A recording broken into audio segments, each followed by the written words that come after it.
En los profundos valles andinos y en una época marcada por la injusticia y la opresión, un poeta y escritor revolucionó la literatura con una obra que trascendería el tiempo.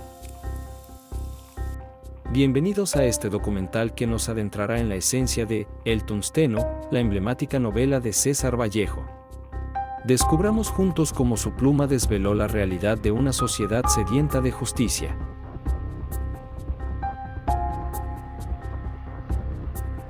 Nuestro equipo está conformado por De la Cruz Pérez, Luis Mario, Trujillo Corales, Juana Jesús, Raza Casanova, Luz Milagros, Casaguamán Alejos, Isabel Ester, y Contreras Landauro, Milagros Elquia.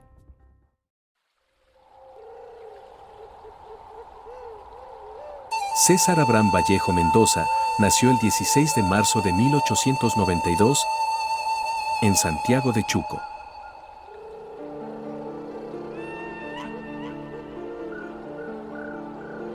Un pueblo fundado en la Sierra de la Libertad durante el siglo XVI por mineros españoles.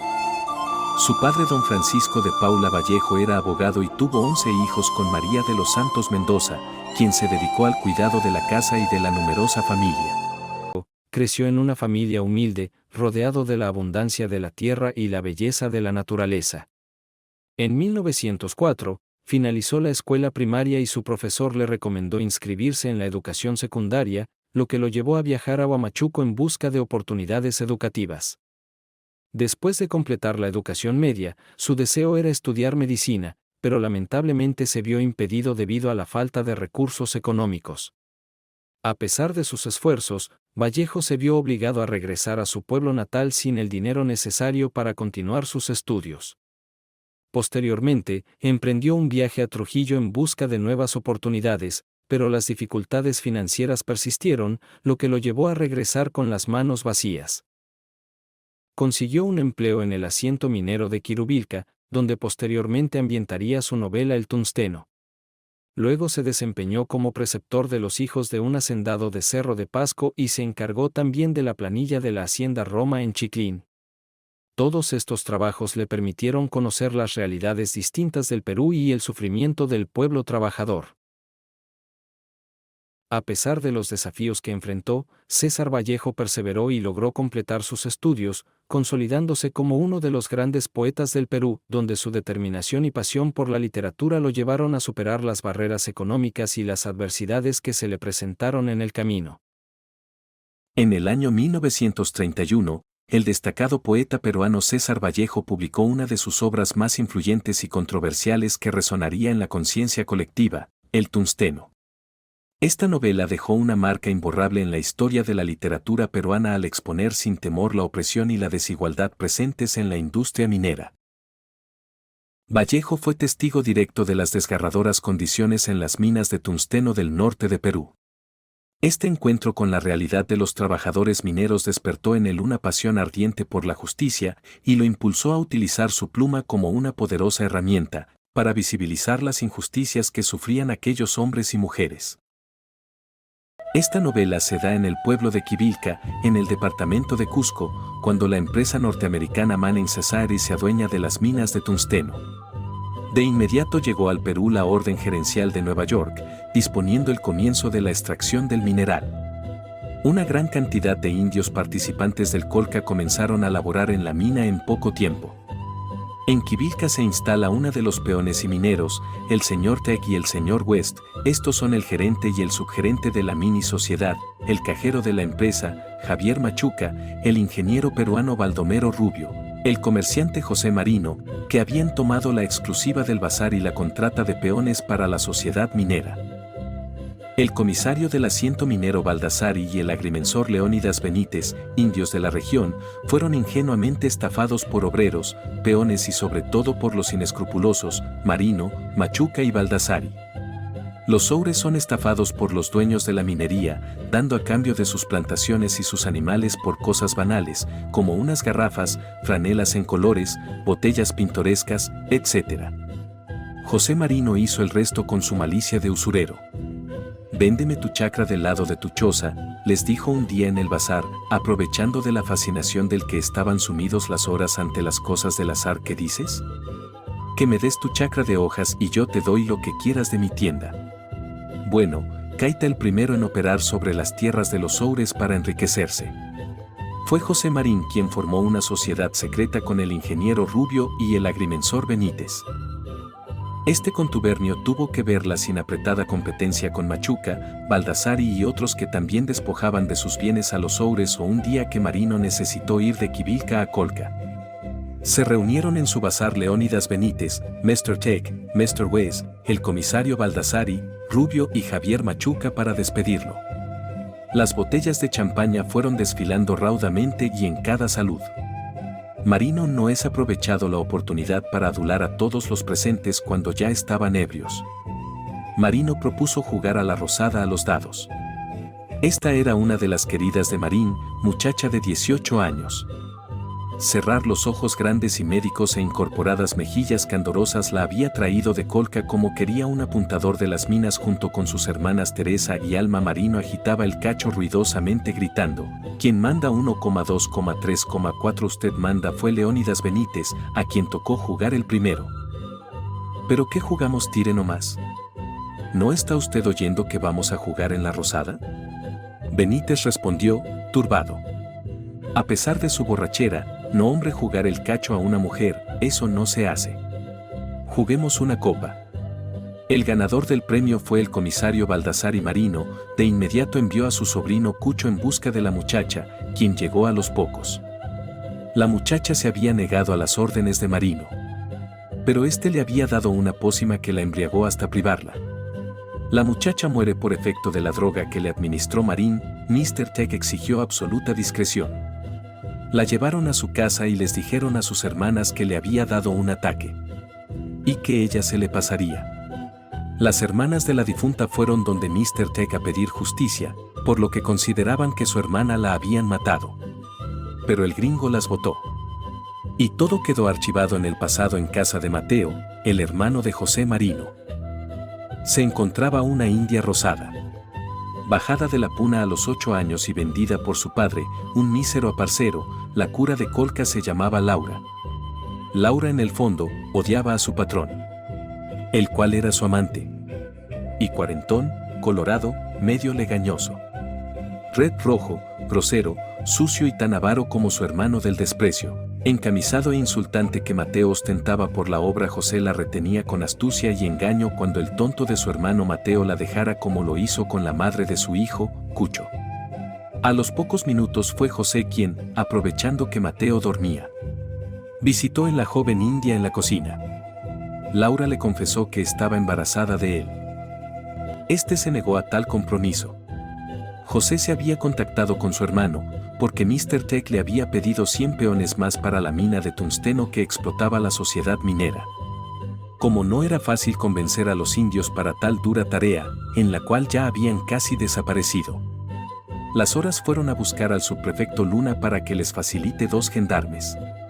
Este les manifestó que carecía de personal y el escaso que estaba a su cargo los tenía ocupados cazando conscriptos. Los Yanacona Braulio con Cucho e Isidoro Yepes fueron traídos desde Huacapongo hasta Colca para ser enrolados en el servicio militar sin sombrero, bajo un sol abrasador, los encallecidos pies en el suelo, los brazos atados hacia atrás, amarrados por la cintura con un lazo de cuero al pescuezo de las mulas.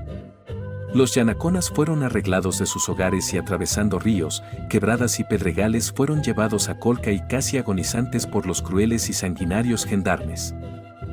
El pueblo sediento de venganza se vuelca contra la oficina del alcalde y lideradas por el herrero del pueblo Servando Guanco, donde exigen justicia. Braulio Conchucos no pudo resistir más tiempo y cayó muerto en la oficina del alcalde Parga, delante del prefecto Luna, el secretario Boda, el juez Ortega, el gamonal Iglesias y el médico Riaño, quien certificó su muerte. Cerrando de entonces su salto a la calle entre los gendarmes, lanzando gritos salvajes, rojos, de ira sobre la multitud: un muerto, lo han matado los soldados abajo en subprefecto, viva el pueblo. La confusión, el espanto y la refriega fueron instantáneos. El enfrentamiento entre la persecución de estos últimos, con el pretexto de restablecer el orden público, no se respetó ninguna vivienda. Todas fueron saqueadas en busca de los sublevados.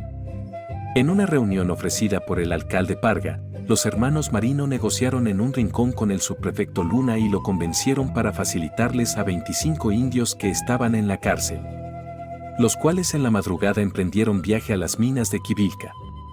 Pocas semanas después, el herrero, Servando Huanca, conversó en Quivilca con Leónidas Benítez, quien había sido arrojado de su puesto de agrimensor, perdiendo además su sociedad de cultivo y cría de José Marino con palabras desgarradoras. Huanca logró que Benítez despertara del letargo en el que estaba sumido y se diera cuenta que los pobres indios eran no solo explotados, sino también maniatados por los yanquis y por los manos, hombres como José y Mateo, marido que servían incondicionalmente a tipos sin escrúpulos como Mr. Take. Benítez proporcionó un documento que demostró que Mr. Take no era yanqui, sino alemán, y con esa evidencia podrían fregar a la sociedad minera. Ambos hombres se unieron para iniciar la rebelión de los indios contra sus opresores. Lo que había terminado de decidir la actitud de Benítez era el amor que había decidido por la difunta Graciela, a quien la recordaba y amaba en silencio.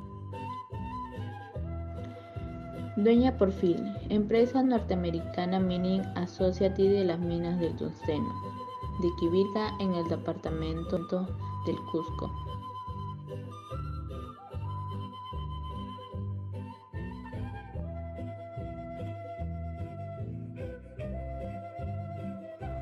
La gerencia de Nueva York dispuso a dar comienzo inmediatamente de la extracción del mineral. Las mozas de los arrabales salían a ver pasar a los hombres, vestidos de caquí, polainas y pantalón de bordar. Decía quien como los que se van a hacerse ricos en las minas. La empresa Mining Associates dejó tranquilos a los Horas hasta el día en que las minas reclamasen más fuerza y más hombres. Por el instante los Horas seguían viviendo afuera del labor de las minas. ¿Por qué hace siempre así?, le preguntó Sorat a un obrero que tenía el oficio de aceitar grúas. Es para levantar la cangalla. ¿Y para qué levantas la cangalla? Para limpiar la veta y dejar libre el metal. ¿Y qué vas a hacer con el metal? ¿A ti no te gusta tener dinero? El Sora vio sonreír al obrero y él también se rió maquinalmente, sin motivo alguno. Él siguió observando todo el día y durante muchos días más. Otro día, el Sora volvió a preguntar al obrero, por cuyas sienes corrió el sudor. ¿Ya tiene dinero? ¿Qué es dinero? El obrero respondió paternalmente, haciendo sondar al bolsillo de su blusa. Esto es dinero, fíjate, esto es dinero. ¿Lo oías?, dijo el obrero, y sacó a enseñarle varias monedas de níquel. El Sora las vio como una criatura que no acaba de entender una cosa, a lo que preguntó: ¿y qué es si es con dinero? A lo que el obrero respondió: se compra lo que se quiere. Qué bruto eres, muchacho. Volvió el obrero a reírse. El Sora se alejó, saltando y silbando. Crítica social sobre el tungsteno. El tungsteno es una novela literaria escrita por el poeta peruano César Vallejo, donde se narra la grotesca y controversial historia de un grupo de indígenas que representa a la clase obrera del Perú, la cual sufre terribles acontecimientos por parte del proletariado, conformado por empresas y jefes de Estado con pensamientos capitalistas y o marxistas. Asimismo, en esta obra se refleja a flor de piel los actos de corrupción entre sus personajes. Este ámbito abarca una parte fundamental, puesto que Vallejo connota de forma ficticia sucesos reales de nuestro país. Si bien es cierto, el Perú lidia con similares acontecimientos desde siglos anteriores, donde la corrupción por parte de funcionarios públicos y empresarios coexiste día a día y se expande cada vez más. Por ejemplo, el caso más conocido e inolvidable en el Perú y toda la región de América del Sur es el de la famosa empresa Odebrecht, quien a base de coimas y nefastas actividades ilícitas logró grandes éxitos y lucratividad. Una buena parte del presupuesto de esta gran compañía estaba destinado a la corrupción. Acá tiene que seguir el proceso investigativo y identificar quiénes efectivamente recibieron dineros. Y el sistema hecho perfecto ha producido la corrupción a la más alta escala y dimensión. Hace 3 años explotó el caso que cambió la fisonomía política de Latinoamérica. Un escándalo de corrupción sin precedentes llegó a casi cada rincón del continente. El Departamento de Justicia de Estados Unidos denunció que 12 países recibieron ilegalmente casi 800 millones de dólares de parte de la empresa constructora brasileña Odebrecht a cambio de contratos y licitaciones ligadas a obras públicas. Esto es un sistema y permeó todas las capas posibles y todos los gobiernos latinoamericanos, la gran mayoría, y a la más alto nivel. Tentáculos de corrupción que alcanzaron a Brasil, Argentina, Perú, Ecuador, Colombia, Venezuela, Panamá, El Salvador, Guatemala y República Dominicana. Arrasando con todos los jefes y grupos políticos de diferentes países de la zona. Desafortunadamente, la falta de integridad de los burócratas permitió que estas incidencias lograran sus objetivos, sirviendo a estas compañías y dañando a su pueblo e imagen. Evidentemente, Vallejo y su obra nos da a conocer el poder que tiene la carencia de ética y moral de muchos individuos para evitar rechazar actos de corrupción, sin pensar en el bien común y con el fin de enriquecerse a costas del pueblo.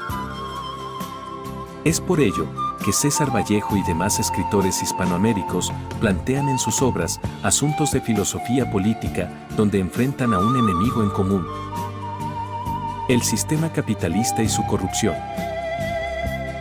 El Tungsteno es una novela de crítica social cuyo argumento y personajes han sido adecuados al mensaje político de liberación nacional y reivindicaciones sociales y económicas que crean condiciones reales y efectivas de igualdad, inclusión y justicia social. Esto se plasma con la presentación de la realidad misma, que no requiere fantasía sino articulación de los sucesos en la estructura y ropaje literario en el lenguaje para darle cuerpo de novela o, mejor dicho, obra de arte. Vallejo muestra un Perú dividido en 2 repúblicas, la oficial, constituida por las autoridades de la administración pública, los hacendados, el clero, los comerciantes, los profesionales, y la de la indiada, explotada, cosificada, sobre la cual recae el peso de todos los gravámenes, las cargas públicas, los despojos y todos los abusos e injusticias, totalmente desprotegida por el Estado, no obstante, la legislación especial dictada aparentemente para protegerla. Esta orfandad social y jurídica se agrava porque tampoco cuenta con el amparo de la religión en su rostro católico, porque hasta el clero le da la espalda y se suma a todas las tropelías de las cuales se les hacía víctimas. Comentario sobre el tungsteno. En su obra del Tungsteno nos habla acerca de todas las injusticias que se vivió antiguamente y todo esto debido a las diferencias de las clases social, lo que hoy en día se sigue viviendo debido al nefasto gobierno que solo se ha ido enfocando en los grandes empresarios, dejando así de lado a las personas más pobres y necesitadas, sin brindarles la oportunidad de tener un trabajo estable y sustento de vida para sus familias. Lo que precisamente fue la organización social en esos tiempos y que aún algunas cosas hoy en día se mantienen principalmente en la sierra. Me parece muy interesante la estructura de narración comenzando por los aspectos generales, personales, dueños de la mina, sus empleados, los marinos, los soures y los obreros, así como las contradicciones entre ellos. La novela termina con una seria reflexión, análisis y toma de decisiones para luchar contra los abusos de la minera, eso es fundamental.